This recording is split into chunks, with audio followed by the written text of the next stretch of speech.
हुक्मरान इत्तेहाद की हो गई हैं नींदें हराम। रात गए सरकारी दफातर में बैठकर क्या खेली जा रही है सियासी गेम। पंजाब में आगे क्या होने जा रहा है, सीनियर सहाफी इमरान रियाज ने अहम नुकात बता दिए।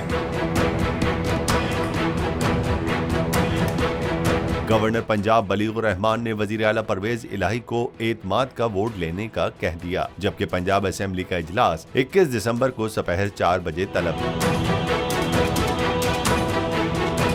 दूसरी जानिब वजीर आला, स्पीकर और डिप्टी स्पीकर के खिलाफ अदम एतमाद की तहरीक जमा। सीनियर सहाफी इमरान रियाज के मुताबिक पीडीएम की ये चाल भी होने वाली है नाकाम, क्योंकि आइन के मुताबिक एतमाद के वोट के लिए एक नया इजलास बुलाना पड़ता है, जबकि इस वक्त असेंबली का इजलास चल रहा है, इसलिए ऐसा नामुमकिन है। इसके अलावा गवर्नर की जानिब से पेश की गई वजूहात बहुत कमजोर हैं, जिनको पीटीआई की तरफ से अदालत में आसानी से चैलेंज किया जा सकता है।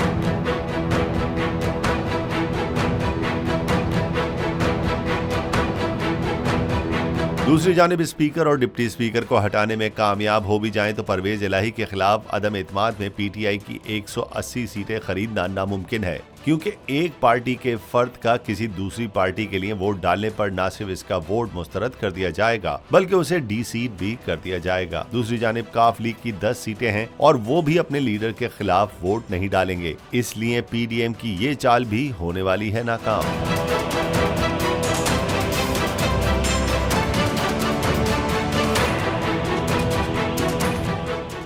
हकीकी आजादी की जंग में बोल भी कप्तान के हम कदम। इलेक्शन कराओ मुल्क बचाओ की लाइव ट्रांसमिशन, दिखाई लम्हा बलम्हा सूरत हाल।